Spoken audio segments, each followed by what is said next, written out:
მოგესალმებით ყველას და გავაგრძელოთ იოანეს სახარებაზე საუბარი. დღეს განვიხილავთ მე-17 თავს იოანეს სახარებიდან.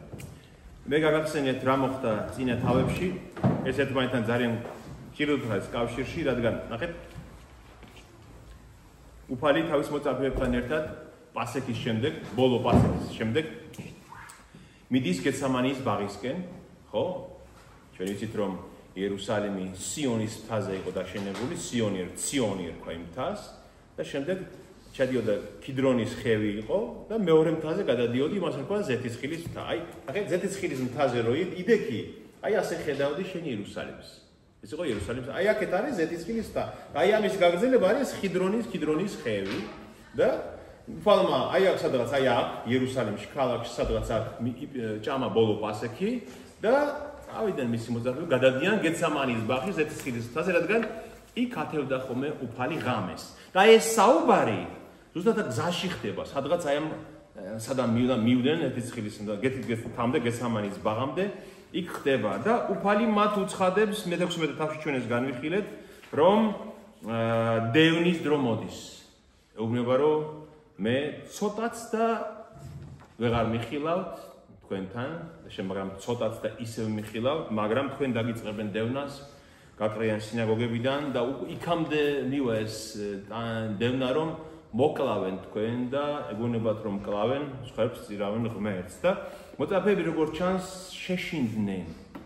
შეშინდნენ უკვე იმაზე მათ რაელით, იმიტომ რომ მიხვდნენ რომ რაღაცა თან ღამე ბნელა და უფალი იციან უფალმა მანამდეც აუწყამათ უფალმა რომ ავდივართ იერუსალიმში და მოკლავენ მას და ამ ღამე უკვე ისინი ხვდნენ იუდა გავიდა, იუდა მათთან აღარ არის და უკვე იციან იოანემ და პეტრემ სავარაუდოდ ნამდვილად იციან რომ იუდაა გამცემი, რადგან უფალმა უთხრა იოანეს რომ ის ვისაც ლუკმას მივაწვდი ისაა ჩემი გამცემი და გავიდა 11-ნი დარჩნენ, ერთი აღარ არის მათთან და შიშმა შეიპყრო ისინი და ნახეთ ახლაო უფალი ეუბნება რომ ახლა მწუხარებით აივსო თქვენი გული, რადგან გითხარით რომ აღარ ვიქნებით თქვენთან, მაგრამ მწუხარებით იმიტომ აივსო თქვენი გული, არა იმიტომ რომ მე აღარ ვიქნები თქვენთან, უფალი ამბობს, არამედ ვიცი რომ შიში დაგეცათ იმის გამო, რაც გითხარით რომ იწყება დევნა. მაგრამ ცოტაც და ისევ თქვენთან ვიქნები, ეუბნება უფალი ამხნევებს,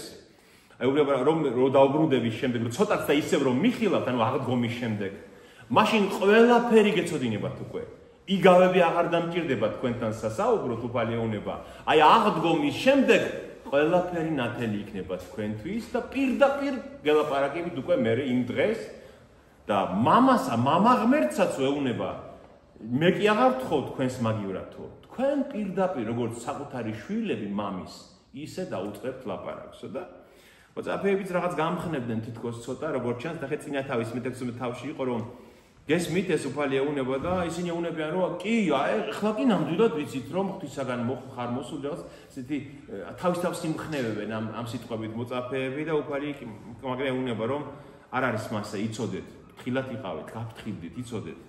ახლა კი გწამთ, ეუბნება უფალი. აჰა მოდი ჟამი და მოვიდა კიდეც როცა სათითაოდ გაიფანტებით თქვენს ადგილას, ასე წერია. თქვენს ქალაქში და მარტო დამტოვებთ მე, მაგრამ მე არა ვარ მარტო, ამბობს უფალი, მამა ჩემი ჩემთანაა მარადის. და გითხარით რომ მშვიდობა გქონდეთ ჩემში, ჭირი გექნებათ ამ ქვეყნად, მაგრამ გამხნევდით, ეუბნება უფალი, ნახეთ, მე ვძლიერე სოფელს. უფალი ნახეთ როგორ ლაპარაკობს, ჩვენ ამ მე-17 თავშიც შევხვდებით ბევრ ადგილას ამ საუბარს. მე ვძლიერე სოფელს. ჯერ ჯვარცმა ხო არ მომხდარა. ჯერ ხო არ ამდგარა ამგვარად, მაგრამ მე ვძლიერე, უკვე თითქოს აწმყოში ლაპარაკობს, რაც მომავალში უნდა მოხდეს, ხო? მაგრამ ეს არის წინასწარმეტყველური აწმყო ქვია ამას. რომ ის რაც ღმერთმა იცის რომ ნამდვილად მოხდება, ისე ლაპარაკობს წერილი როგორც აწმყოში. აი მაგალითად წინასწარმეტყველებს აქვთ ესეთი ადგილები, იესაიას მაგალითად, აი, როცა ის ქრისტეს ჯვარცმას 53 თავში ქრისტეს ჯვარცმას აღწერს, აწმყოში ლაპარაკობს იმაზე, თქოს უკვე მომხდარია. თქოს აი პერფექტი რო ქვია დროებით გრამატიკაში, ხო? პერფექტი რას ნიშნავს გრამატიკაში, რომ რაღაცა რომ მოხდა და ვიცით რომ მოხდა, უკვე მომხდარია, ხო? აწმყოში რომ მოხდა, აი ასე ლაპარაკობს ესაია 7 საუკუნით ადრე იმაზე, რაც უნდა მოხდეს გოლგოთაზე. მაგრამ ლაპარაკობს როგორც უკვე აღსრულებულზე. ეს არის წინასწარმეტყველური პერფექტი ქვია ამას, აღსრულებული მოქმედება უკვე და იმხალისია მე ვძლიე სოფელს. მე უკვე გავიმარჯვე სოფელს, რაც გულისხმობს სატანის ძალაუფლების ქვეშ მყოფი სოფელი. კოსმოსი, რომელიც სატანის ძალაუფლებით იმართება, მე დავამარცხე ეს სოფელი. რითი დაამარცხა? ის აღდგა მკვდრეთით. მასში ვერაფერი მოდის ამ ქვეყნის მთავარი წინათავებში ამბობს, მაგრამ ჩემში ვერაფერს იპოვის. რაც ნიშნავს? აი ვერაფერს იპოვის ჩემში ისეც, რითაც შეუძლება მან ბრალი დამდოს ღვთის წინაშე. ეს იყო აბსოლუტურად უცოდველი სრულყოფილად რჯულის აღმასრულებელი იყო ერთადერთი იესო ქრისტე და ამიტომ ამბობს მე ვძლიე სოფელს. და ამის შემდეგ იწყება ეს მე-17 თავი, ნახეთ. და ეს თქვა იესომ და ზეცად აღაპრო თვალნი და თქვა. ნახეთ, რომ წარმოვიდგინოთ ტექნიკურად როგორ ხდება ეს, ხო? წარმოვიდგინეთ, ახლა მანამდე ხო მოწაფეებს ელაპარაკება. ალბათ სადღაც შეჩერდნენ და უფალი იწყებს ლოცვას მამის წინაშე. მოწაფეები ხო იქვე არიან? აბა საიდან იციან ეს რა თქვა უფალმა? და უსმენენ ამას. აი როგორც მღვდელმთავარი რო დგას ხოლმე ტაძარში ან სადმე და რო ლოცულობს და ბრევლიც იქ დგას, ან მღვდლები იქ დგანან და უსმენენ, ხო რა ლაპარაკობს მღვდელმთავარი. აი ზუსტად ის მომენტია. დგას ზეციური მღვდელმთავარი, ზეციდან მოსული მღვდელმთავარი, იესო ქრისტე მღვდელმთავარი დგას და მამა ღმერთს ის წინაშე ლოცულობს, ისინი იქვე დგანან და უსმენენ. და სავარაუდოდ რაღაცებს იწერენ, რაღაცებს ინიშნავენ, იმიტომ რომ ეს ხოლმე დაწეროს შემდეგ იოანემ. რას ამბობს იესო უფალი ამ ლოცვაში და უსმენენ აი ამ ლოცვას და ამ ლოცვაში არის 3 ნაწილი. აი ამ პირველი იესო ქრისტე ეუბნება მის თავის შესახებ მამა ღმერთს, შემდეგ იესო ევედრება მისი მოწაფეებისთვის მამა ღმერთს და შემდეგ ევედრება მოწაფეები ვისაც უხადაგებენ თელ მსოფლიოში იმათვის. ესმით? ჯერ თავზე ამბობს რაღაცას, შემდეგ ეუბნება რომ ესენი აქრჩებიან მამაო.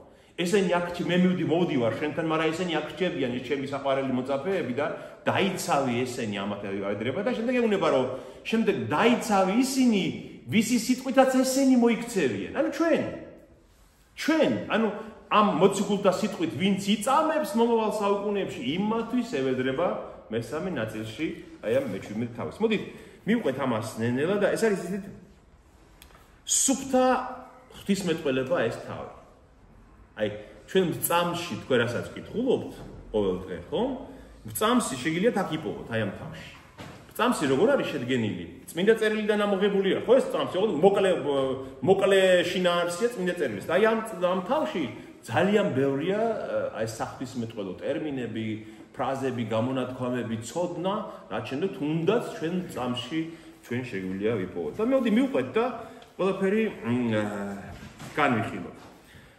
ასე იუბნა იესომ და ზეცად აღაპრო თვალნი და თქვა მამაო მოვიდა ჟამი განადიდე შენი ძე რათა შენმა ძემაც გადიდოს შენ რაკი მიეცი ხელმწიფება ყველა ხორციელზე რათა ყველას რაც მიეცი მისცეს საუკუნო სიცოცხლე ხოლო ეს არის საუკუნო სიცოცხლე რათა გიცნობდნენ შენ ჭეშმარიტ ერთ ღმერთს და ვინ შენ მოავლინე იესო ქრისტე მე განგადიდე შენ დედამიწაზე აღვასრულე საქმე რომელიც მომეცი აღსასრულებლად ახლა კი შენ განმადიდე მამაო იმავე დიდებით რომელიც მქონდა შენთან ქვეყნის შექმნამდე აი ჯერ ეს პირველი 5 მუხლი გავიხილოთ ახლა კი მოვიდა მისი განდიდების ჟამი გესმით მე გვადიდე შენი სახელი ანუ მე ყველაფერი აღვასრულე ისე როგორც შენ დამავალე რო აღმესრულებინა უფალეუნება ახლა მოვიდა ჩემი განდიდების ჟამი და მადიდე იმ დიდებით რომელიც შენთან მქონდა ქვეყნის შექმნამდე ეს არის ამ თავის ფაქტობრივად ცენტრალური გასაღები ადგილია ის დიდება აჩვენე ახლა ჩემზე უნება უფალი რომელიც მე მქონდა შენთან თუ მას მქონდა უკვე დიდება ახლა რატო უნდა განადიდოს? რა არის განსხვავება? რა არის განსხვავება? ადამიანი. განკაცებულ მდგომარეობაში. ნახეთ ამას ეუბნება უფალი. მას როგორც მარადიულ ძეს მამისას, რომელიც მამასთან იყო მარადის, ხო? მას ეს დიდება ხომ მქონდა, რაც ღმერთხვაებრივი დიდება. მაგრამ ის ეუბნება, აი კაცს განკაცებულ მდგომარეობაში აჩვენე რომ იგივე დიდება მაქვს მე, რაც შენთან მქონდა ქვეყნის შექმნა. ეს ძალიან მნიშვნელოვანია და რატო? იმიტომ რომ მან ნახეთ რა ადამიანებს ხომ ღმერთმა მარადიული სიცოცხლისთვის შექმნა ადამიანი, ხო? ხო ასე იყო? და მან დაკარგა ის მარადიული სიცოცხლე. ახლა ქრისტემ რახან კაცის სხეული ხორცი შეიმოსა და ის დიდება აჩვენა მამა ღმერთმა მასზე, ჩვენც მისგან გამივიღეთ ის დიდება. გესმით? ამიტომ ქრისტე უნება რომ ახლა განმადიდე მე იმ დიდებით რომელიც მე მქონდა. აი ნახეთ იოანეს სახარების პირველი თავის პირველი 18 მუხლი არის ეპილოგი, ხო? შესავალი სახარების.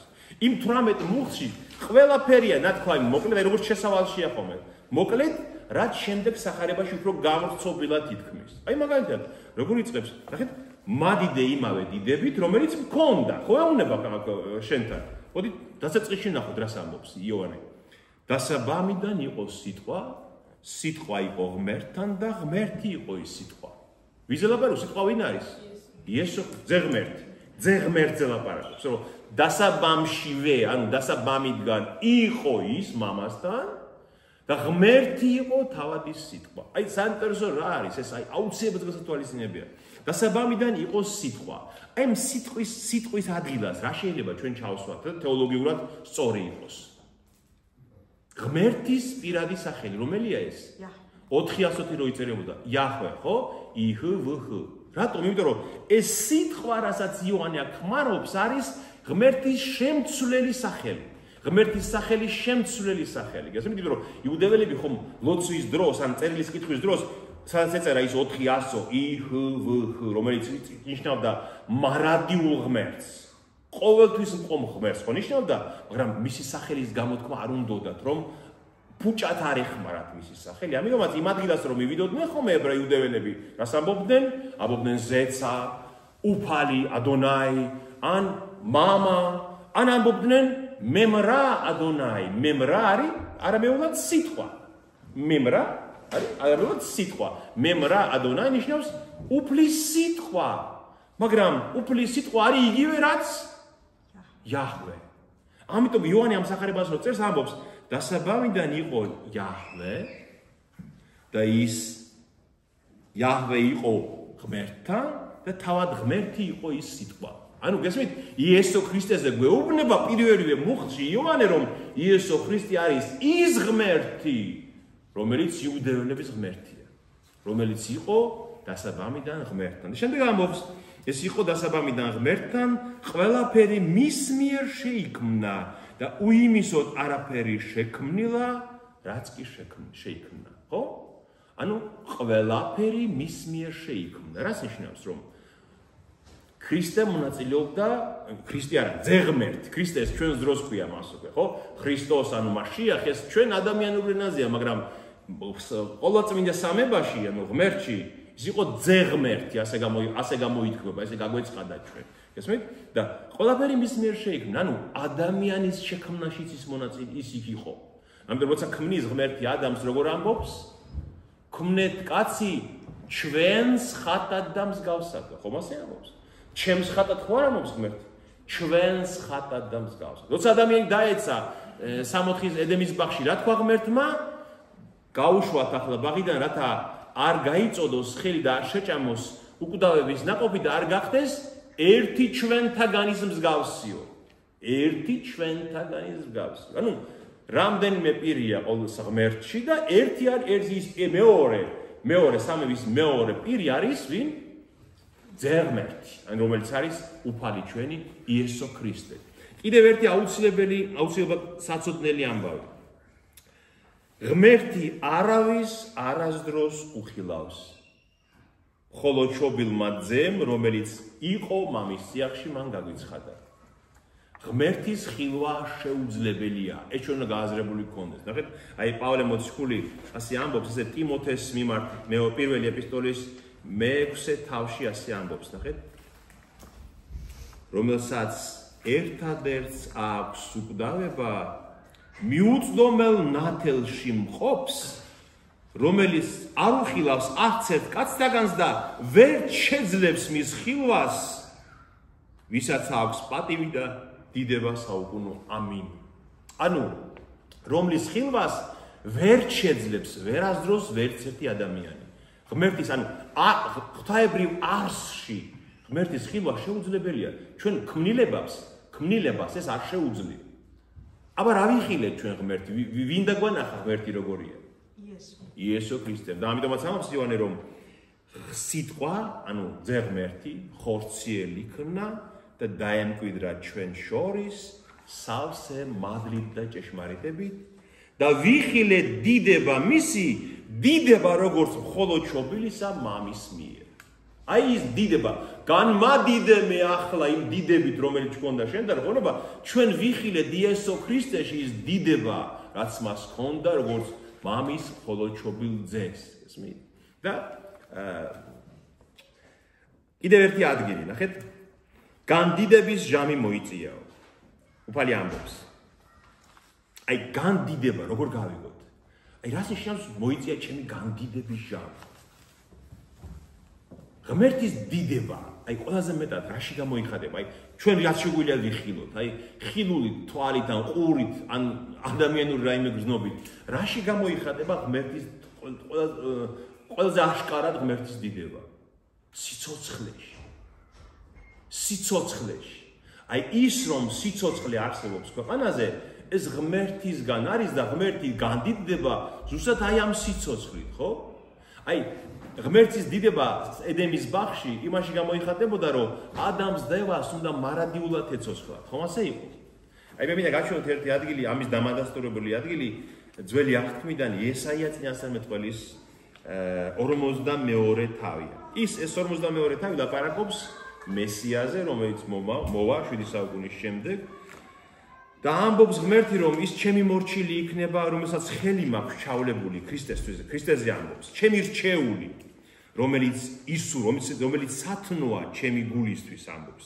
მის თავზე გარდამოავლინე ჩემი სული, ის გაუჩენს სამართალს ხალხებს, ანუ ქრისტეზე ლაპარაკობს, ნახეთ? და მე მასო დავადგენო აღთქმად ერისთვისო, ანუ ისრაელისთვის იქნება აღთქმა და სინათლე ხალხებისთვის. ის იქნება ხალხების ნათელი. და ბოლოს ასე მთავრდება. აი ამის შემდეგ უკვე უფალი ამბობს. მე ვარ იაჰვე, მე ვარ უფალი. ეს არის ჩემი სახელი და ჩემს დიდებას არ მივცემ სხვას და ჩემს კეხებას გამოქანდაკებულ კერპებს. ჩემს დიდებას არ მივცემ სხვას. ანუ სიცოცხლის მიცემა არავის არ შეუძლია სხვას გარდა ღმერთისა. ამბობს მე ვარ იაჰვე, ანუ უფალი წერია, ანუ იაჰვე უნდა ეწეროს ორიგინალში. და ჩემს დიდებას არ მივცემ სხვას. აი როცა ქრისტე ამბობს რომ აი ახლა განმადიდე მე ამ ღვთაებრივი დიდებით, ამას ამბობს ზუსტად რომ სიცოცხლე რომელიც დაკარგეს ადამიანებმა ჩემგან უბრუნდებათ მათ. აი ჯვარცმას ხომ აღდგომა მოსდევს, ხომ ასეა? და განმადიდე ამას ამბობს რომ აი სიცოცხლე, ღმერთის დიდება ხომ სიცოცხლეა ადამიანებისთვისაც და ახლა ჯვარს ვეცმი, მამაო და განმადიდე. აჩვენე სიცოცხლეს როგორ დაუბრუნებ ადამიანებს ჩემი მუდრებით აღდგომით. ხომ გასაგებია აი განდიდება რას ნიშნავს? და შემდეგ ამბობს რაკი მიეცი ხელმწიფება ყველა ხორციელზე, რათა ყველას ვისაც მიეცი მისცეს საუკუნო სიცოცხლე. აი ამ თავში დაახლოებით 6 ჯერ ამბობს უფალი, რომ შენი იყვნენ და მე მომეცი. შენი იყვნენ ადამიანები, მამა ღმერთს ეუბნება და მე მომეცი. ანუ მამა ღმერთმა მისცა მორწმუნენი იესო ქრისტეს. რომ გადაარჩინოს მან ისინი. შემოს მოგვიანებით კიდევ ნახავთ ზუსტად ეს რას ნიშნავს. კიდევ ერთი ამბავი, საკითხი, რომელიც აუცილებლად უნდა ვიცოდეთ ჩვენ როგორც ქრისტიანებმა.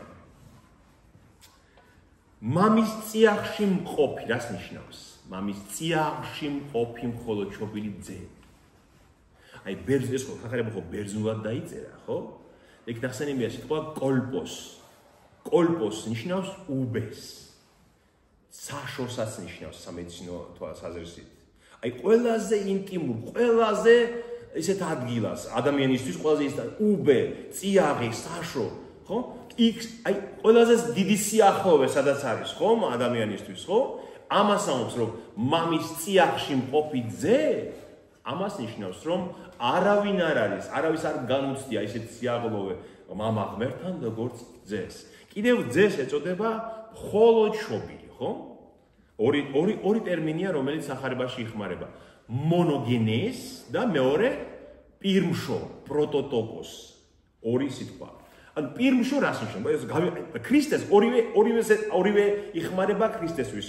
მონოგენეზის და პირმშოს, ანუ მხოლოდ შობილიც და პირმშოც მამისა. რატომ ხმარობს ამას სახარების ავტორი, ხო?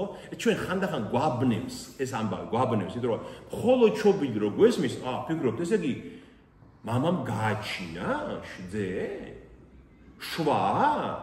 როგორ მამას ესე იგი რანაირად ზოგი ისეთ კრეხელობამდეც კი მიდის სხვა რელიგიებში არის, რომ ღმერთს ამბობენ, რომ ღმერთს ცოლი ხო არ ყავს და როგორ გააჩენდა შვილს ძეს.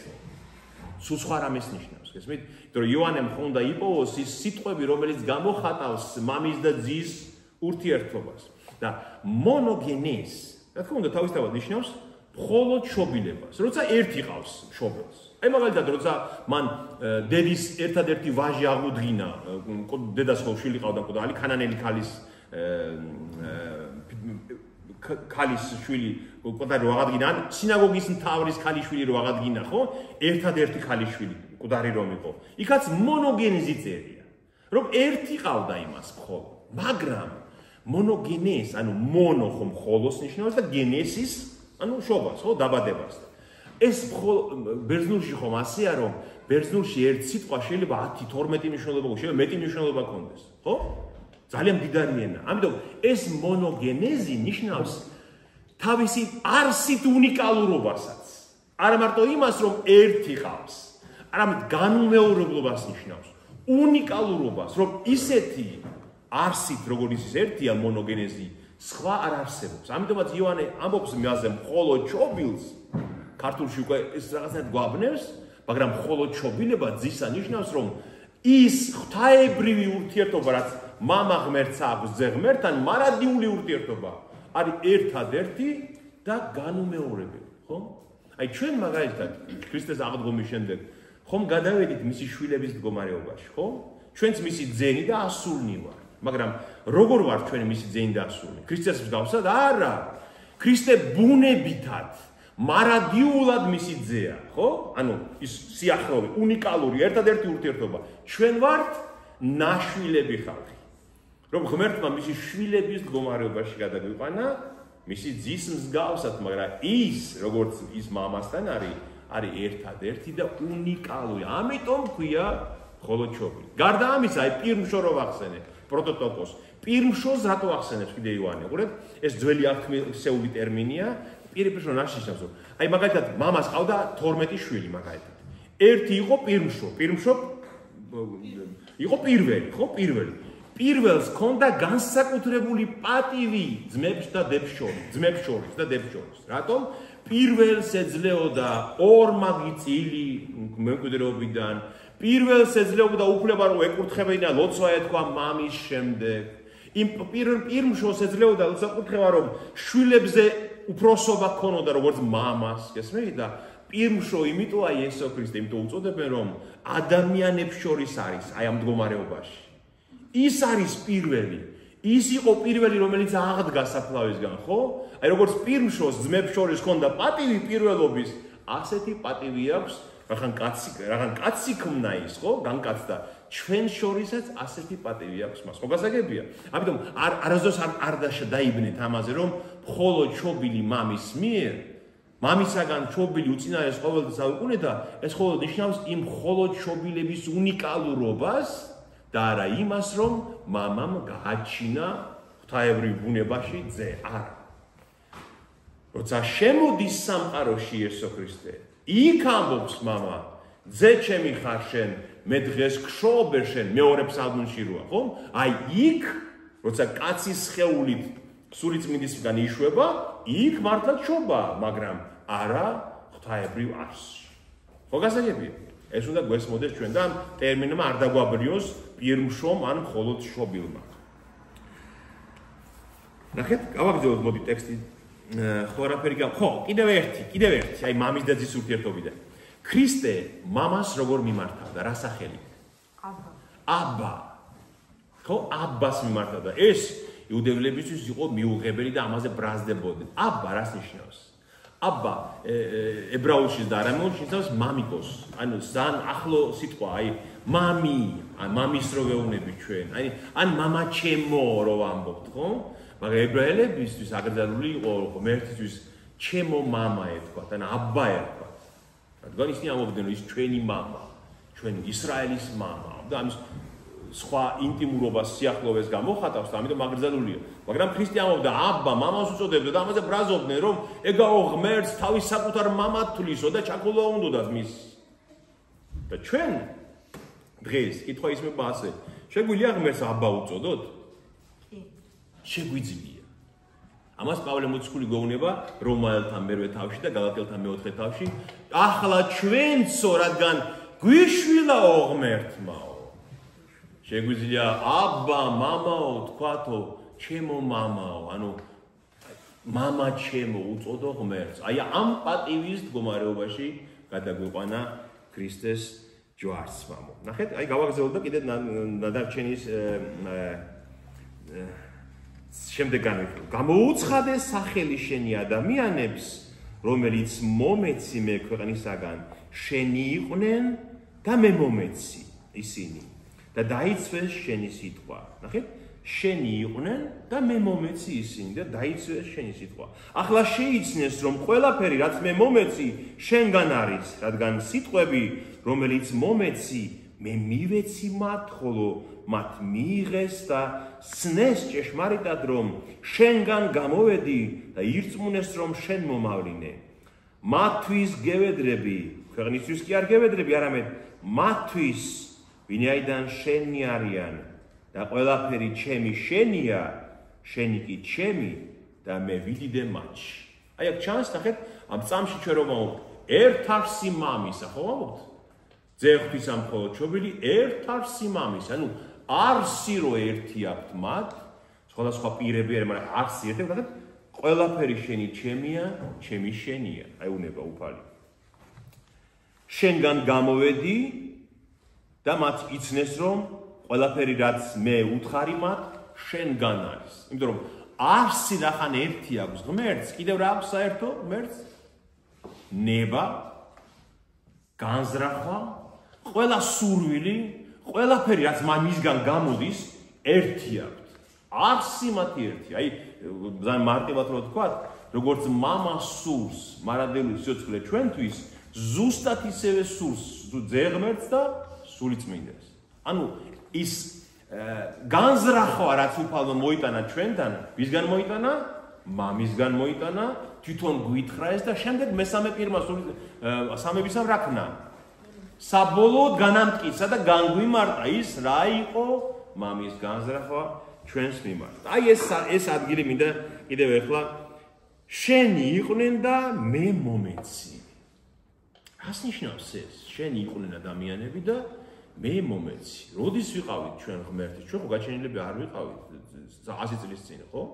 მაგრამ ქრისტე ამბობს, რომ ესენი შენ ჩემი მორწმუნეებიო, არ მარტო ისინი 11 ვინც იქ დგანან. ყველა ვინც იწამა ჩემი სიტყვა, შენი იყვნენო და შენ მე მომეციო და მე მივეცი მათ შენი სიტყვა. ნახეთ, აი, ერთი ორი ძალიან მნიშვნელოვანი ადგილი უნდა განახოთ მე თქვენ ახლა ახალი აღთქმით. აი, დღეს ხო პავლეზე ვილაპარაკეთ, ჩვენ პავლეო 64-ში ზეცად ამაღლდა და იქ გაიგო ეს ყველაფერი, ღმერთმა აღუწყა ეს ყველაფერი და იმდომაც ჩაწერა. ნახეთ, ტიტეს მიმართ ეპისტოლე. ნახეთ, ტიტეს მიმართ ეპისტოლე.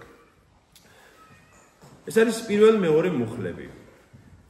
მე ვარო, პირველ მუხლში პავლე ამბობს, რომ მე ვარო მოციქულიო იესო ქრისტესიო საუკუნო სიცოცხლის სასოებით, ანუ მარადიული სიცოცხლის იმედით და სასოებით. და შემდეგ ამბობს, რომელიც აუთქვა უთხუარმა ღმერთმა საუკუნო ჟამთა უწინარეს. და უკვე ძალიან გთხოვთ ამას, რომელიც შეგვპირდა ღმერთმაო უთხუარმა, ანუ რომელსაც ტყუილი არ შეუძლია საუკუნო ჟამთა უწინარეს. ანუ საუკუნო სიცოცხლე აღუთქვა ღმერთმა ყველაფრის შექმნამდე და ვის აღუთქვა? ვის? ძე ღმერთს. ესმით, აი ძალიან ეს არის მნიშვნელოვანი ეს ადგილი, ესმით, ღმერთმა მარადიული სიცოცხლე აღუთქვა ქმნილება სანამ დაიწყებდა საუკუნო ჟამი ნიშნავს ამას, აი იმასაც ჩვენ ხედავთ, მთელი ეპოქაები, მთელი საუკუნეები, მთელი ეს დრო რაც გავიდა შექმნის შემდეგ, აი ამის წინო ღმერთმა აღუთქვაო მარადიული სიცოცხლე, ვის აღუთქვა? ძე ღმერთს. ესმით? ეფესელთა მიმართ ეპისტოლეშია ეს იგივე, ნახეთ? ეფესელთა მიმართ ეპისტოლის პირველ თავის მესამე-მეხუთე მუხლებში, ნახეთ? დრაკიღაო აგვირჩია მის მიერ, ანუ ღმერთმა აგვირჩია იესო ქრისტეს მიერ უწინარეს ქვეყნის შექმნისა, რათა ყოფილიყავი წმინდანი და უბიწონი მის წინაშე სიყვარულით. და წინასწარვე დაადგინა ვეშვილებინეთ იესო ქრისტეს მეოხებით თავისი ნების სასუებისამებრ. წინასწარ დაადგინა ღმერთმა, რომ ვეშვილებინეთ იესო ქრისტეს მეშვეობით, ხო? ნახეთ რა ამბობს. და უწინარეს ქვეყნის შექმნისა ამოგვირჩია. ანუ რა გამოდის ეს, რომ ღმერთმა სანამ ჩვენ შექმნა, ადამიანის შექმნა, მანამდე ამოგვირჩია ჩვენ. როგორ ამოგვირჩია? როგორ? წინასწარ იხილა ღმერთმა რა მოხდებოდა. ღმერთის ერთ-ერთი მთავარი თვისება ხო არის წინასწარმცოდნეობა. ესმით? და ღმერთი როცა განიზრახა რომ მისი სიყვარული და მარადიული სიცოცხლე ვიღაცისთვის გაეზიარებინა და განიზრახა რომ სამყარო შეექმნა, ღმერთი ხო წინასწარმცოდნია ყოველივესი და მან წინასწარ იცის რომ შექმნის ადამიანებს ისინი დაეცემიან. და მასთან არიან ვინ? ძე ღმერთი და სულიწმინდა. და ძე ღმერთს აღუთქვა რომ შენ წახვალ და მათ გამოიხსნი. შემდეგ სულიწმინდას აღუთქვა რომ შენ წახვალ შემდეგ და აუწყებ ყველაფერს და მოაგონებ და აუხსნი ყველაფერს. გესმით, აქ ჩანს, აი ამ ადგილას ჩანს რომ ღმერთმა ყველაფერი წინასწარ დაგეგმა, წინასწარ განიზრახვა და წინასწარ ამოგვირჩია ისინი ვინც გვიხილა რომ მისი ძის ჯვარცმას მივიღებდით ჩვენთვის. რთული გასაგებია, ხო ეს? მესმის რომ რთული გასაგებია. ცოტა რთულია ეს გასაგება. ადამიანებზეა ლაპარაკი, ხო? ხო? ანუ შენი იყვნენ და შენ მომეციმეო. როდის ვიყავით ჩვენ მამა ღმერთის? მაშინ როცა ღმერთმა წინასწარ ჩვენ გვიხილა სამყარო შექმნამდე, მან ხო წინასწარ დაგინახა შენ მალხაზი სად იცხოვრებდა, ხო? როგორი ადამიანი იქნებოდა. მან ხო იცოდა რომ შენ ჯერ შეცნობილი ღმერთი არ გეყოლებოდა და მისი ძეს აღუთქვა რომ შენ გადაარჩენ ამათ და სულიწმინდას აღუთქვა რომ შენ ყველაფერს ასწავლი და მოაგონებ მათ რომ დაბრუნდნენ ჩემთან. აი ეს არის აქ ნათქვამი ამ მეჩვენებელ თავში.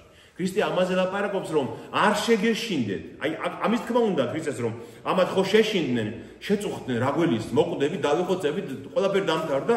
ქრისტეს ამის თქმა უნდა ამათვის აი ამ თავში რომ ნუ გეშინიათ, თქვენ ღმერთმა წინასწარ უკვე გიცნოთ, ამოგირჩიათ და თქვენ ჩემთან ღმერთმა მოგიყვანათ. იმიტომ რომ მე სანამ სამყაროს შექმნა დაიწყებოდა ღმერთთან რო ვიყავი მარადიულად იქ აღუთქვა ღმერთმა ძეს, მამა ღმერთმა ძე ღმერთს, რომ შენი ჯვარცმით უნდა გამოსყიდულიყვნენ ესენი.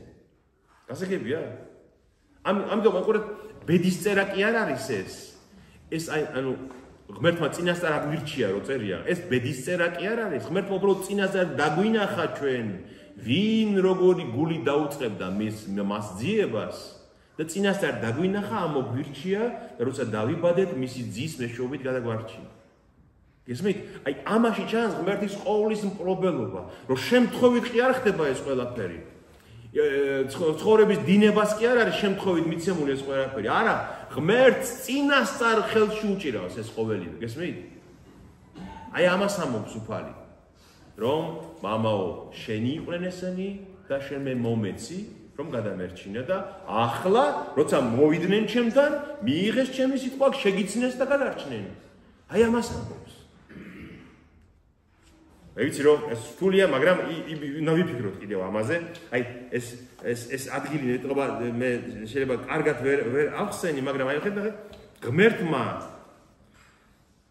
რომელიც არ იტყუება, ხო? ანუ სანდო ღმერთმა, უთყუარმა ღმერთმა აღუთქვა მარადიული სიცოცხლე საუკუნო ჟამთა უწინარეს, ვის აღუთქვა? არ წერია ვის აღუთქვა, მაგრამ უნდა მივხვდეთ ვის აღუთქვა? ძე ღმერთს. რომ ის უნდა მოსულიყო ჩვენს გადასარჩენად. მან იცოდა რაც მოხდებოდა სამყაროს შექმნა. აი ჩვენ ხო ამ კითხვას ვამთხოვე, თუ ღმერთმა იცოდა რომ ადამიანი დაეცემოდა, რატო ქმნიდაო? ხო დაგვისვია ეს კითხვა. აი ამაზეა ეს პასუხი. იცოდა ღმერთმა რომ ადამიანი დაეცემოდა და ღმერთს გეგმა უკვე ჰქონდა, როგორ უნდა გადაერჩინა ის ადამიანები, ვინც მასთან მიბრუნებას განიზრახავდა, გესმით? ანუ ძალით არ უნდა ღმერთს რომ ვინმე მასთან იყოს. ღმერთმა მათ მისცა თავისუფალი ნება და წინასწარ იცოდა რომ დაეცემოდნენ და ისიც წინასწარ დაგეგმილი ჰქონდა როგორ გადაარჩენდა მათ ვინც მას აირჩევდნენ. ნახეთ, აი ეს მეათე მუხლი ძალიან საინტერესოა. და ყველაფერი ჩემი შენია და შენი კი ჩემი. სად არის სახარებაში კიდე ესეთ სიტყვები? ყველაფერი ჩემი შენია. სად არის სიტყვა? თუ ახსენდებათ, რომელ ადგილას არის? ეს ძალიან ცნობილი ადგილია. უძღებიშვილის ამბავში გახსოვთ? უძღებიშვილის დროს ამბავში რა ხდება, რომ უცროსი შვილი დაკარგულია, ხო? გარყვნილებაში ცხოვრობს. უფროსი შვილი მამასთან არის. და ერთ დღეს ეს უცროსი შვილი ბრუნდება და უფროსი შვილი ბრაზობს, რომ რატომ მიიღეო ესო სიყვარული, ხო? მამა გამოდის და უფროს შვილს რა შეუნება, შვილო, შემი ყველაფერი შენიაო ისედაც, ხო და ეხლა ეს მკვდარი იყო, დაბრუნდაო და უნდა გვიხაროდეს. ეს იგავში, ეს ამ იგავში მამა ხო ღმერთს განასახიერებს, უფროსი შვილი განასახიერებს ვის? ისრაელს და ის უმცროსი შვილი განასახიერებს სხვა ხალხებს, ვინც მობრუნდნენ ღმერთთან. და ეს უფროსი შვილი ისრაელი, მიწიერი ისრაელი, ბრაზობს, ესენი რატო? ამათ რატო? ესენი რატო გიყვარსო? და მამა ეუბნება, ჩემი ყველაფერი შენიაო და ისედაც შენ ხო გაქვს ისედაც მადლი და წყალობა ჩემგანო. ნახეთ, ჭეშმარიტი ისრაელი ვინ იყო? იესო ქრისტე. ის მიწიერი ისრაელი ეუბნება რომ არაო, არ მიიღო ესო. ამას არ მისცე სიყვარულიო და ჭეშმარიტი ისრაელი რას ეუბნება? თვითონ ეუბნება, შენი ჩემია და ჩემი შენია. და მე უფრო მეც ეუბნება, მე მოვკვდები ამათვის, გინდა? ისმით? ის ხო ეუბნებოდა რომ სახში არ შემოუშვაო და ჭეშმარიტი ისრაელი იესო ქრისტე ეუბნება რომ მე ჯვარს მეცმევი ამათვის ოღონდ ესენი გადარჩნენ. აი ასე ჭეშმარიტი ისრაელი არის თვითონ იესო ქრისტე და ასე უყვარს მას თავად ის ვინც დაკარგულია და ვინც გადასარჩენია. შემდეგ მე-11 მუხლში ამბობს უფალი რომ აქედან იწყება უკვე მისი მოწაფეებზე ლაპარაკი. მე უკვე აღარა ვარ ქვეყნად, მაგრამ ისინი არიან ამ ქვეყნად, ხოლო მე შენთან მოვდივარ წმინდაო მამაო, დაიცავი ისინი შენი სახელით, რომელიც მომეცი, რათა იყვნენ ერთნი, როგორც ჩვენ ვართ. მიზიამობს, ჩემი მორწმუნეები უნდა იყვნენ ერთნი, როგორც მე ვარ, მე და შენ ერთნი ვართ. ესენი აქ რჩებიან, მარტო ვსწოვებ ახლა ამათ და დაიცავი ესენი, რათა ერთნი იყვნენ. ანუ ვიზე ლაპარაკობს? ეკლესიაზე ლაპარაკობს. ეკლესიაში მყოფი ხალხი უნდა იყოს ერთ სულ. ერთ არსი უნდა ვიყოთ ამ გაგებით ჩვენ, ხო?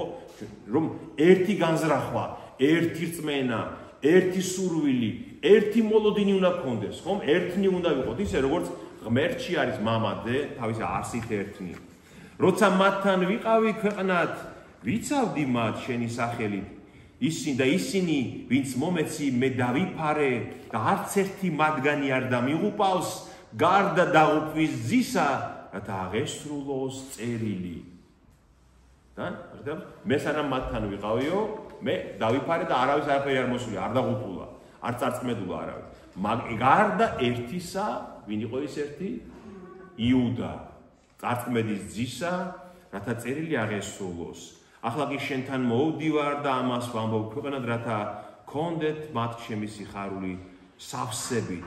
ნახეთ, როცა აფალმა ეს თქვაო, ესე განმარტავს ჩვენი ეკლესია ამას. როცა აფალმა ეს თქვაო, რომ დაიცავი ესენიო, ხვეულებო ამას, დაიცავი ესენი, გავიგეთ რომ თხოვს რომ დაიცავი.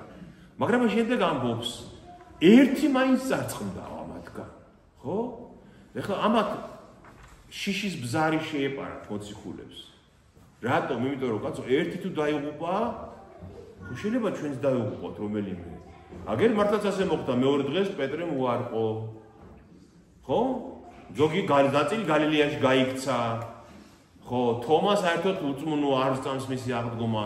და ეს ხო ახსოვდეს ლოცვაში რომ თქვა რომ წარწყმდა ერთი მათ შორის, ანუ იუდა წარწყდა, თუნდაც ნახეს რომ იუდამ თავი ჩამოიხშო. მაგრამ რა არის განსხვავება მათსა და იუდას შორის? აი რა არის მათსა და განსხვავება? იუდას შორის განსხვავება, რომ ესენი მამა ღმერთის მოყვანილნი იყვნენ უფალთან, ქრისტესთან. იუდა მამისგან მოსული არ იყო. მამა ღმერთის მოყვანილი არ იყო. ის ეშმაკმა მოიყვანა მასთან და უფალმა დაუშვა რომ ის მასთან ყოფილიყო, იმიტომ რომ ეჩვენებინა ეკლესიისთვის რომ ეს ყოველთვის ასე იქნება.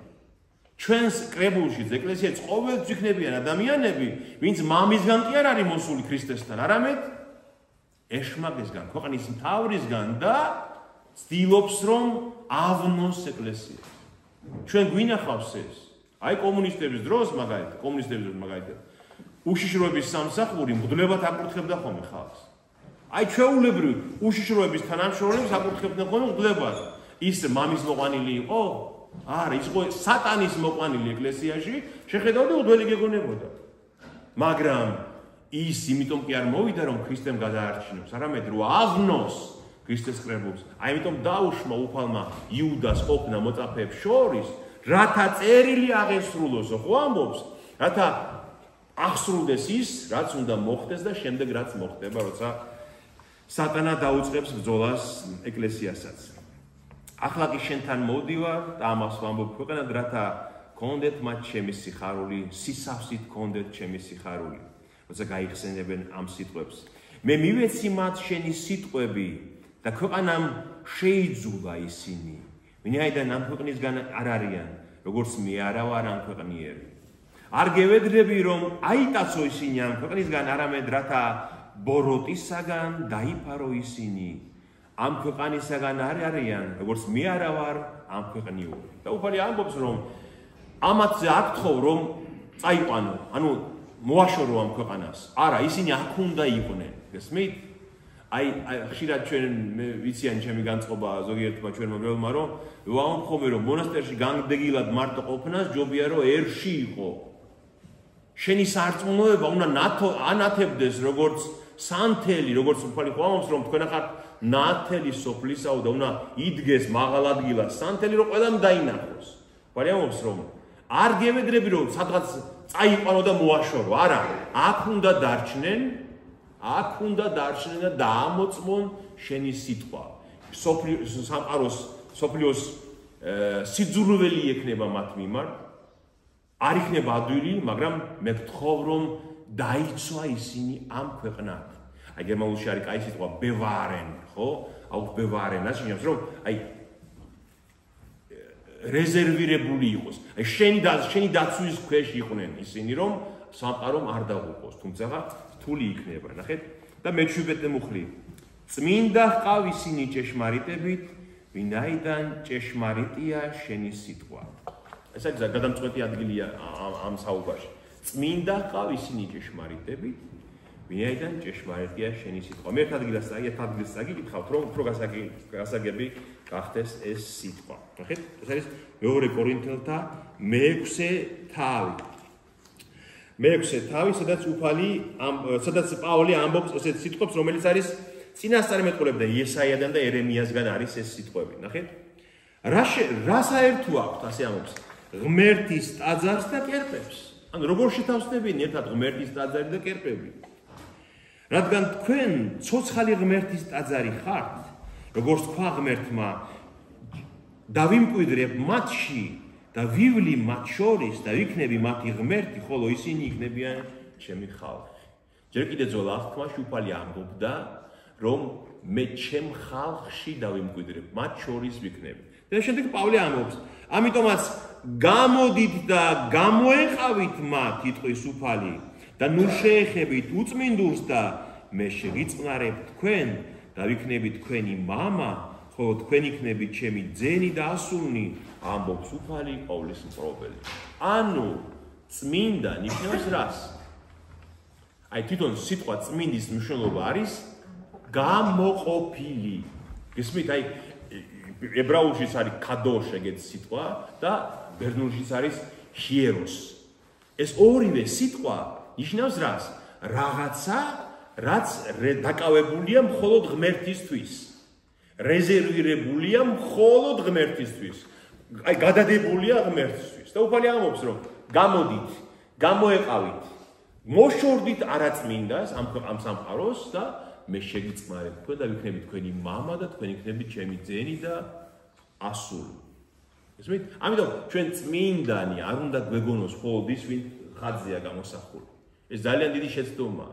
ესენი რა თქმა უნდა წმინდანები იმიტომ არიან, რომ გამოეყვნენ სამყაროს და ღმერთისთვის იცოცხლეს, მაგრამ ნებისმიერ ჩვენთაგან შეუძლია გახდეს წმინდანი. ნებისმიერ ჩვენთაგან თუ ცოდვას გამოშორდება და იცხოვრებს ღმერთის სადიდებლად. ამას ამბობს ეს. და შემდეგ აი ამავე მე-17 მუხლში არის ვინაიდან წმინდა ჰყავ ისინი ჭეშმარიტებით, ვინაიდან ჭეშმარიტია შენი სიტყვა. ანუ თუ ადამიანს უნდა იყოს წმინდა, რა უნდა ქნას? სიტყვა. ერთადერთი საშუალება არსებობს, რომ შენ სიწმინდეს მიაღწიო, ვინაიდან ჭეშმარიტია, ან წმინდა ჰყავ ისინი ჭეშმარიტებითო, ანუ იარაღს ასახელებს ქრისტე, ჭეშმარიტებით განწმინდე ისინიო, ვინაიდან ჭეშმარიტია რაო? შენი სიტყვა. როგორ ლოგიკური ჯაჭვია. განწმინდე ჭეშმარიტებით, ხოლო ჭეშმარიტება არის შენი სიტყვა. ამიტომ რაცა უნდა ნაკურთხ წყალში იბანაოს ადამიანმა, მოინათლოს, რაცა უნდა ეზიაროს, რამდენჯერ თუ ღვთის სიტყვასთან მას არ აქვს ურთიერთობა, ვერ განიწმინდება. შეუძლებელი. ეს არის ქრისტეს სიტყვებია. გამწმენდი და ჭეშმარიტი არის ღვთის სიტყვა, მხოლოდ რომელიც ჩვენ წმინდა წერილიდან გვესმის. როგორც შენ მომავლინე ამ ქვეყნად, ისე მე მივავლინე ისინი ქვეყნად. ანუ ქრისტიანობა მისიონერული დავალება არის უკვე, რომ ქრისტე მამისგან მოვიდა ამ ქვეყანაზე, მე ამათ კი ვაგზავნი უკვე, მე ვაგზავნი ამათ ამ ქვეყანაში და მე მათთვის წმინდა ყოფ ჩემს თავს და რათა ისინიც წმინდა იყვნენ ჭეშმარიტებით. მე წმინდა ვყავ მათთვის ჩემი თავი. ანუ ქრისტემ აბსოლუტურად წმინდად იცხოვრა, ხო? მამის ნების მინებასთან ჰარმონიაში. აი გვაჩვენა როგორი უნდა იყოს წმინდა ადამიანი. მე წმინდა ვყავ მათთვის ჩემი თავი, მივეცი მაგალითი და ახლა ისინი უნდა წმინდა იყვნენ აი ამ ჭეშმარიტებით, რომელიც მე მათ ვაჩვენე. არა მარტო მათთვის გევედრები, მე-20 მუხლი, არა მარტო მათთვის გევედრები, არამედ ყველასთვის, ვისაც წამვარ მათივე სიტყვით. აქ უკვე ვიზე ლაპარაკობს? უკვე მორწმუნეებზე. არამედ ყველასთვის გევედრები, ვისაც წამვარ მათივე სიტყვით. ეხლა მაგალითად იქ მოციქულებს შორის ვინ იდგა? იოანე მოღვთისმეტყველი იდგა, ხო მაგალითად? და იქ ქრისტე ამბობს, რომ არა მარტო ამისთვის გევედრები იოანესთვის, არამედ ვინც მიწამებს მე აი ამ იოანეს სიტყვით. აი ჩვენ იოანეს სახარებას ხო ვკითხულობთ და ჩვენთვისაც ევედრება უფალი ღმერთს. რათა ყველანი ერთი იყვნენ, როგორც შენ მამაო ჩემში და მე შენში, რათა ისინიც ერთი იყვნენ ჩვენში და ირწმუნონ ქვეყანამ, რომ შენ მომავლინე. და დიდება, რომელიც შენ მომეცი, მე მივეცი მათ, რათა ერთნი იყვნენ, როგორც ჩვენ ავართ ერთი. აი ეს არის საინტერესო მუხლი 22. მე მინდა რომ თქვენ კითხოთ. და დიდება, რომელიც შენ მომეცი მე მივეცი მათ. რას გულისხმობს უფალი? აი დიდება, რომელ დიდებას გულისხმობს? ძალიან ნადვილი ახლა ამის გამოცნობა. რომ დიდება, რომელიც შენ მომეცი მე, ანუ ქრისტე ამ ქვეყანაზე ვინ იყო მამის? ძე, ეს არის დიდება მისი. და ეს დიდება, ძეობის დიდება, მე მივეცი მათ, გაუნაწილე მათ. გასაგებია? ჩვენ ხო ვამბობთ რომ ჩვენს შვილების დგომა მას ხომ საუკუნეების წინ გადაწყვეტილი ქონდა რომ ვეშვილებინეთ ჩვენ ეფესელთა პირველ თავში ხო არ და ქრისტე ამას ამობზახლა რომ აი დიდება განკაცებულ მდგომარეობაში ჩემი ნამდვილი ჭეშმარიტი ძეობის დიდება მე მივეცი მათ და ახლა ისინიც აი ამ დიდებაში უნდა ცხოვრობდნენ როგორც ღმერთის შვილები და იყვნენ ერთნი ისინი როგორც ჩვენა ვართ ერთი ანუ როგორც ჭეშმარიტი ძე მამისა ერთია ერთთან არსია მამისა ნაშვილების შვილებიც ანუ ჩვენც ღმერთისა ერთნი უნდა ვიყოთ ერთმანეთ შორის აი ამ სარწმუნოებაში ამას ამბობს უფალია მე მათში და შენ ჩემში რათა სრული იყვნენ ერთობით და შეიცნოს ქვეყანამ რომ შენ მომავლინე და შეიყვარე ისინი როგორც შემიყვარე მე ნახეთ ქრისტე რას გვეუბნება რომ არა მარტო შვილები ვართ უკვე ღმერთის არამედ რომ შენ შეიყვარე ისინი ისე როგორც გიყვარ მე ანუ ღმერთს მე ისევე უყვარ ვარ როგორც ძე ღმერთი უყვარს მამა ღმერთს წარმოგიდგენიათ განზომილება ამისი ახლა სახარებაში რომ არ ეწეროს ეს მე ამას არ დავიჯერებდი მე ამას არავითარ შემთხვევაში არ დავიჯერებდი ეს რომ არ ეწეროს აქ მაგრამ ქრისტე ამბობს რომ აი ისინი ვინც შენი შვილები გახდნენ ჩემი მეშვეობით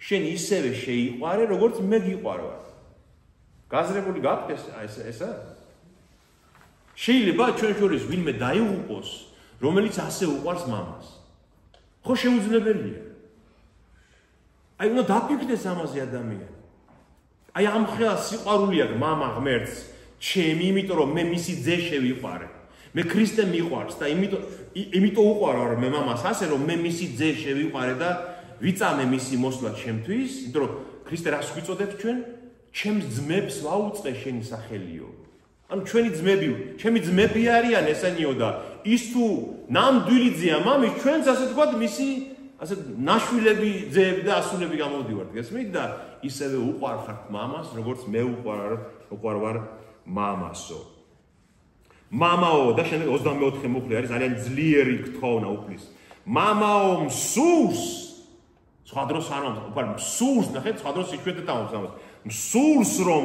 სადაც მე ვიქნები იქვე იყვნენ ისინიც რომელიც მომეცი რათა ხედავდნენ ჩემს დიდებას რომელიც მომეცი ვინაიდან შემიყვარე ქვეყნის შექმნამდე უკვე რაზე ლაპარაკობს უფალი როცა დასრულდება ჩვენი სიცოცხლე ხო მე მსურს მამას ეუბნება რამხელა ძლიერი თხოვნა ლოცვა ხო მე მსურს მამაო რომ აი ესენიც აი აქ ვინც ხართ იქ იყვნენ სადაც მე ვიქნები სად არის უფალი ახლა მამის გვერდიძის ხო დიდებით ხო და უფალი ეუბნება რომ მე მინდა რომ ესენიც ჩემთან იყვნენ როგორ გქონიათ მამა შეუსრულებს მას ამ თხოვნას თუ არ შეუსრულებს როგორ შეიძლება მამამ მის მარადიულ ძეს არ შეუსრულოს ეს თხოვნა ამიტომ ეჭვი არ უნდა შეგვეპაროს ჩვენ დავიღუპებით რამის გამო შეიძლება დავეცეთ შეიძლება რაღაც შეგვეშალოს დავყოლდეთ ისე მოbrunდეთ მაგრამ თუ შევიყვარეთ ერთხელ მისი ძე და ვიწამეთ მისი მსხვერპლი ჩვენთვის შეუძლებელია რომ ვინმე დაიღუპოს ჩვენ შორის გესმით იმიტომ რომ ჩვენ მამა ღმერთმა მოგვიყვანა მის ძესთან ამიტომაც მე მსურს და ღმერთი ამას აუცილებლად შეუსრულებს მის ძებს მამაო მართალო ქვეყანამ ვერ გიცნო ხოლო მე გიცანი შენ და მათაც ცნეს რომ შენ მომავლინე ნახეთ უნდა დაუკვირდეთ ამ მე-17 თავში მე ვიცი რომ შეიძლება სახში თქვენ ეს კიდე წაიკითხოთ აუცილებლად უნდა წაიკითხოთ კიდევ დაუკვირდეთ რას მამაო მართალო ქვეყანამ ვერ გიცნო მაგრამ მე გიცანი შენ კაცო ის თუ მარადიული ძე იყო მისი მე გიცანი შენ რა გასაკვირია იმიტომ რომ ხო იცნობდა აბა რაზე ლაპარაკობს უფალი განკაცებულ მდგომარეობაში ადამიანურ მდგომარეობაში გესმით აი ეს ძალიან მნიშვნელოვანია რაც უფალი ამბობს მე გიცანი შენ მე აღვასრულე საქმე ყველაფერს ლაპარაკობს როცა განკაცდა იგი და თავი დაიმდაბლა ანგელოზებზე ქვევით ჩამოვიდაო ასე წერია წმინდა წერილში ხო აი ამ მდგომარეობაში მან გვაჩვენა ჩვენ რომ უნდა შევიცნოთ მამა ღმერთს აი როცა უფალზე კითხებიან რომ როდის იქნება მეორე მოსვლაო და რო ამბობს რომ არც არავინ არ იცის არც მამა მიცის ხო და არც ძემ რას გულისხმობს ქრისტემ არ იცის როდის არის მეორედ მოსვლა? როგორც განკაცებულ მდგომარეობაში ამბობს, მეც არ ვიცი როდის იქნება. მაგრამ ღვთაებრივ მდგომარეობაში, მას ღვთაებრივ არსმა იცის რა თქმა უნდა. მაგრამ აი ვისაც ჩვენ ვხედავთ მამის დიდებას, ვისშიც ვხედავთ, ის არის განკაცებულ მდგომარეობაში. უკვე როცა მან მორჩილება ისწავლაო, ასე წერია. დაემორჩილა მშობლებს, დაემორჩილა კანონს, დაემორჩილა წესს, ანუ თავის დამდაბლება ეს არის მარადიული ღმერთი კაცის სხეულში ჩასახლდა, რომ ჩვენ დაგვემსგავსოს. აი, რა შეიძლება შევადაროთ ეს იცით, აი, მაგალითად ძალიან დიდარი კაცის შვილი რო იყოს ვინმე, ძალიან დიდარი კაცის, ხო, შეძლებული და ძლევამოსული კაცის შვილი და ქუჩაში შეხვდეს საწყალე ვიღაც თავის ტოლი ამხანაგი, ძალიან ძიმე მდგომარეობაში და წაიყვანოს და უთხრას: "მამა, ეს ისე მიყვარს ეს ჩემი ძმა კაცი, რომ ჩვენ სახში უნდა იცხოვროს ამან", რო უთხრას. და მამამ რო უთხრას, რომ "კი შვილო, შენ თუ ესე ძალიან გიყვარს და იმასაც უყვარხარ, იყოს ჩვენი შვილი იყოს ესეც". ხო ხდება ესეთი რამე? ხო შეიძლება ესეც მოხდეს რაღაც, ხო? იმიტომ რომ იმ მამისთვის იმდენად დიდია მისი ეს ძალაუფლება და სიმდიდრე და კეთილდღეობა, რომ ის ღებს თუნდაც სამ შვილს იშვილებს, რამე შვილო მისთვის რა სიძნელეს წარმოადგენს. მაგრამ რახან მის შვილს უყვარს და მისი შვილიც უყვარს ის მეგობარს, იშვილა, ხო? აი დაახლოებით ეს შეიძლება შევადაროთ იმას, რომ მამამ როგორ გვიშვილა ჩვენ. ვინც შევიყვარეთ მისი ძე ამ ქვეყანაზე, ვინც შევიყვარა მისმა ძემ, ჩვენც ვართ მისი შვილები, ძენი და ასული. აი ამათვის ევედრება და მე ვაუწყე მათ შენი სახელი და კვლავაც ვაუწყებ, რათა სიყვარული, რომლითაც შემიყვარე, მათში იყოს და ვიყო მე მათში. ნახეთ, მე ვაუწყე მათ შენი სახელი. რომელ სახელზე ლაპარაკობს? რა არის? აბა. მე ვაუწყე მათ შენი სახელი, რომ მამა ხარ მათი. ნამდვილი მამა ხარ მათი. აი ეს ამ სახელზე ლაპარაკობს. აბა ვაუწყე მათ შენი სახელი და ანუ მამა ჩემო, მამიკო, მამილო, როგორც აი ყველაზე შვილი როგორ ეძახის მამას და კვლავ ვაუწყებ. ვის ვაუწყებ კვლავ? ჩვენი შვილიშვილები თუ იციქნებიან მომავალთაობა რომ გაიზრდება, იმათაც ვაუწყებ, რომ მამაა მათი ღმერთი, რათა სიყვარული, რომელიც ჩვენ შორის არის, მათშიც იყოს და მე ვიყო მათში.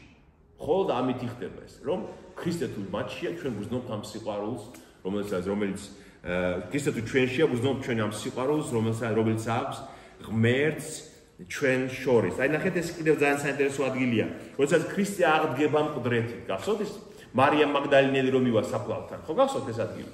და საფლავი цаრიელია და იქ ვიღაცა ხმა ესმის, რაღაცა ფაჩუნის ხმა ესმის და მარიამს გონია რომ მებაღეა ვიღაცი და ეუნება რომ თუ შენაიღე სხეული ჩემი მოძღვრის მითხარი სად დადე, ხო? და მარიამ დაუძახებს უფალი, ქრისტე დგას იქ პრეთ აღმდგარი. მარიამ დაუძახებს და ამ ინტონაციით ხმით მიხვდება რომ უფალია. მოbrunდება და უყურეს მოძღვარო რაბუნი ეუნება და უნდა რომ მივიდეს რომ შეეხოს, რომ დარწმუნდეს რომ ეს არის ნამდვილად პრეთ აღმდგარი. და ქრისტე ეუნება რომ არ შემეხო ჯერ. იმიტომ რომ ჯერ არ სულ ვარ მამა და ზეცაში. და ნახეთ როგორ ეუნება, რა ფორმით ეუნება? წადი ჩემს ძმებთან და უთხარი. ავდივარ მამა ჩემთან და მამა თქვენთან. ჩემს ღმერთთან და თქვენს ღმერთთან. რატო ეუბნება ასე? იმიტომ რომ ჩემი მამაც არის და უკვე თქვენი მამაც არის. მკვდრეთით აღდგომის შემდეგ. ჩემი ღმერთიც არის და თქვენი ღმერთიც არის. ესმით? ამიტომ წარმოუდგენელი რამეა, ქრისტიანობას აქვს მხოლოდ ეს. არც ერთ სხვა სარწმუნოებას ეს არ აქვს. აი ასეთი სიყვარული, ასეთი სიახლოვე ღმერთსა და ადამიანს შორის არც ერთ სარწმუნოებას არ აქვს. არც იუდაიზმს, არც ისლამს, ხო ბუდიზმს ხო საერთოდ არაფერი არ არის და იქ ღმერთი არც არის ამ გაგებით რომ მაგრამ აი მამა როა შენი მამა ღმერთი, ასე რომ მიგაახლოვა ღმერთთან, ხოლო ჩვენთან არის იესო ქრისტეს მეშვეობით, მისი პარადიული ძის მეშვეობით. ჩვენ ფაქტიურად რა მდგომარეობაში გადავედით, უყურეთ, 60-ის ბაღში როცა ადამი და ევა შექმნა ღმერთმა, ღმერთი ყოველ საღამოს მოდიოდაო იქო და ესაუბრებოდაო, ადამიანს ეთადბირებოდაო. ესე წერია, რომ დადიოდა, ეთათბირებოდა. აი მაგალითად რას ეუბნებოდა, რომ აი მაგალითად ამ ხეს რა სახელს უწოდებ ადამი. ადამიანი უნდა რომ ამას უწოდებ, რომ მან დაარქვა. აი ამ ცხოველს რა სახელს უწოდებ და ამას უწოდებ, რომ ქმნილების თანამონაწილე გახადა ღმერთმა ადამი ამ გაგებით, ხო? წარმოიდგინეთ რა სიახლოვე იყო, წარმოიდგინეთ, ხო? ადამიანს და ღმერთს შორის. მაგრამ ჩვენი სიახლოვე უფრო დიდია, ვიდრე ადამიანის სიახლოვე იყო ღმერთთან. ჩვენი სიახლოვე უფრო მეტია. მამა, ჩვენი ისეთივე მამა, როგორც მისი მარადიული ძის მამა ღმერთი. გესმით? აი ესა გვაქვს ჩვენ სარწმუნოებაში და ამას აუცილებლად გააზრება ჭირდება და ნახეთ, არ შეუძლებელია ეს თუ ესმის ქრისტიანს იყოს უიმედო, სასოწარკვეთილი, დეპრესიული, ან რაიმე ამ ქვეყნებურმა შეაშინოს შეუძლებელია. მე ვიცი რომ ჩემთვის იესო ქრისტე მამა ღმერთის წინაშე ლოცულობდა და ვიცი რომ აუცილებლად მისცემს მამა მას. მაგალითად აი რომაელთა მიმართ ეპისტოლეშია და ამით დავამთავროთ ეს მინდოდა აუცილებლად მეჩვენებინა თქვენთვის.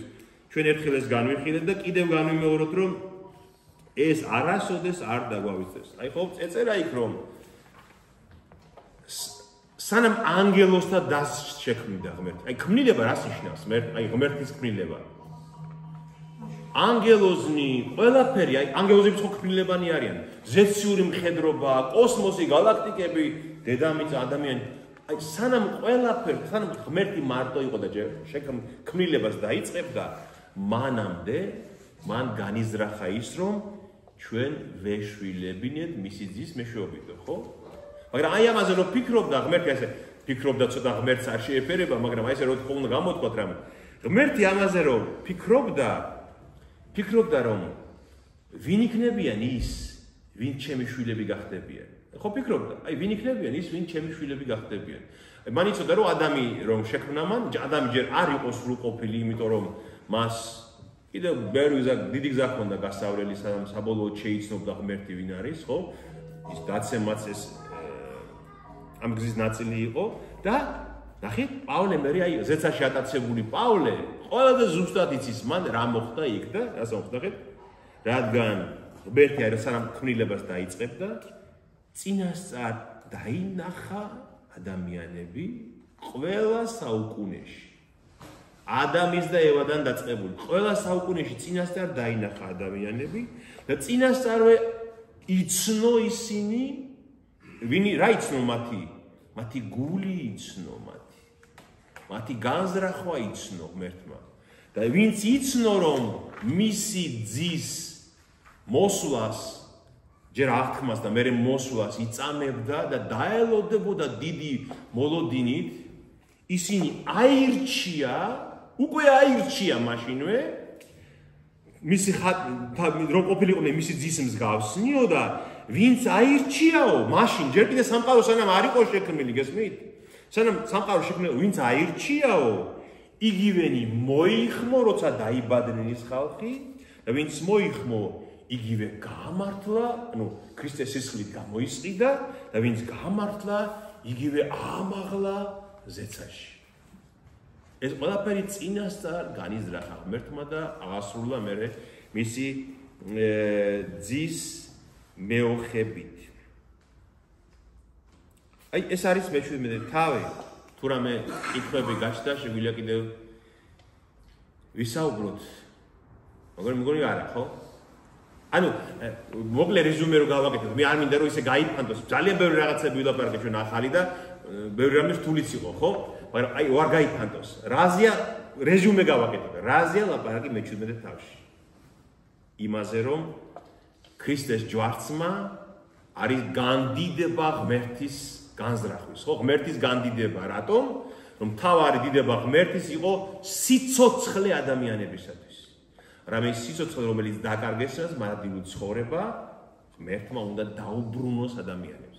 აი ეს არის განადიდე ძე შენი. ამას ნიშნავს, რომ ის დიდება, რომელიც ღმერთს აქვს, მარტო რომ სიცოცხლის მონიჭება სხვას არავის არ შეუძლია. არავის არ შეუძლია, არც ერთ მეცნიერებას და სხვას, არც ერთ ქმნილებას არ შეუძლია რომ ყდარს სიცოცხლე მიანიჭოს, ხო? ეს არის ღმერთის დიდება.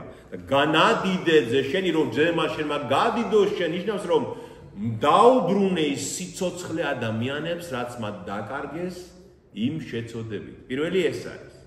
მეორე პუნქტი ის არის აქ, რომ ქრისტე ევედრება მამას, რომ ესენი, ვინც შენი იყვნენ, შენს განზრახვაში, შენ დაინახე და აირჩიე, მე ვიცი, რომ შენ მომეცი მე ესენი რო გადამერჩინა და ახლა გთხოვ ამათთვის, ვინც შენი იყო და მე მომეცი გადასარჩენად. აი, ჩვენი თათბირის შესაბამისად ხომ შენ ხომ მომეცი ესენი, ახლა გთხოვ, რომ მარტო რჩებიან ესენი ამ ქვეყანაზე და დაიცავი ესენი. იმიტომ რომ მე ვიცავდი მათ, შენი ნებისამებრ და ერთი წარწმუნდა მხოლოდ და ესენი აღრჩებიან და დაიცავი. და მესამე, რომ ესენი ვისაც უქადაგებენ ამ სიტყვას და მიიღებენ მათი სიტყვით ისინი წმენას, ისინიც გთხოვ, რომ დაიცავი, რომ სურს რომ ესენი იქ იყვნენ, სადაც მე ვიქნები. ანუ დასასრულზეც ლაპარაკობს უკავებულ, რომ მე მსურს რომ ესენი ჩემთან იყვნენ. აქ ხომ ჩემთან იყვნენ, მაგრამ სურს რომ სიკვდილის შემდეგაც ჩემთან იყვნენ მარადიულად, სადაც მე ვიქნები და უფალი სად არის? მამის მარჯვნივ ზის და მამისგან ნაშვილები ხალხიც, ანუ ჩვენც შვილები მამის ასული და ძენი, ჩვენც ვიქნებით ქრისტეს მარჯვნივ. გახსოვთ, როცა სამჯაროს ვიხსენეთ ხოლმე, საშინო სამჯაროს დიდ მართვის დაწყების წინ, რას ამბობს ქრისტე? მოდით კურთხეულოს, სადადექითო? ჩემს მარჯვნივ. აი აქ ამბობს მაგას, რომ მე მსურს, რომ ესენი ჩემს მარჯვნივ იდგნენ, როგორც მე ვდგავარ შენს მარჯვნივ მართალთა მხარეს. აი ეს არის მე-17 თავის შინაარსი და უკვე მე-18 თავიდან ასე იწყება, რომ ეს რომ თქვა, დაასრულა უფალმა ეს სიტყვებიო, თავის მოწაფეებთან ერთად, გავიდა კედრონის ხევს გაღმა, ამ ხევს გაღმა გავიდა და შევიდა ბაღში, რომ და იქ თვითონ და მისი მოწაფეები და იცოდა იუდამაც ეს ბაღი, გეცემანის ბაღი, რადგან ხშირად გაუთევია იქ ღამე ქრისტეს მის მოწაფეებთან ერთად და აი ამ ღამეს უკვე ახლა მალევე უკვე აქვე გამოტოვებულია ის ადგილი, როდესაც იოანე არ ამბობს ამას, როცა ქრისტე ლოცულობს მამის წინაშე, რომ ამარიდე თუ შესაძლებელია ეს სასმისი, აი აქ ხდება უკვე აი ამ ლოცვის შემდეგ და უკვე მოდის შემდეგ იუდა და მას შეიპყრობენ და წაიყვანენ კაიაფასთან, რომ გაასამართლონ, უკანონოდ გაასამართლონ და უკანონოდ გადაუწყვეტონ სიკვდილი და მერე რომ პილატეს მიუყვანონ დასასჯელად. აი ამით მთავრდება უკვე და ჩვენ ხო ვთქვით, რომ აი ეს ლოცვა სიმბოლურად, რა თქმა უნდა, სად ხდება? წმინდა და წმინდაში. აი უფალი აქ იყო, მე-17 თავი არის უფალი შესულია წმინდა და წმინდაში მამასთან, სადაც შესulis უფლება არავის ქონდა გარდა ღვთისმთავრისა და ქრისტეც როგორც ზეციდან ჩამოსული ღვთისმთავარი, მამა ღმერთთან იყო შესული ამ მე-17 თავში და ელაპარაკებოდა ძე მამას. პირდაპირ, ხო, და ჩვენი პატივი და დიდება ისე რომ ჩვენი მოვისმინეთ რას ელაპარაკება და ვიცით რას ელაპარაკება. შემდეგ გამოდის უფალი აქედან და სამსხვერპლოზე, რომელიც აქ აღარ არის, გოლგოთაზეა უკვე, სამსხვერპლოზე ადის გოლგოთაზე და იქ ეწირება მსხვერპლად მისი მორწმუნეების გადასარჩენად, ვინც იწამებს მის სახელს. აი ეს არის მე მგონი საკმარისია დღეს ამას. მადლობა თქვენ და მადლობა ყველას.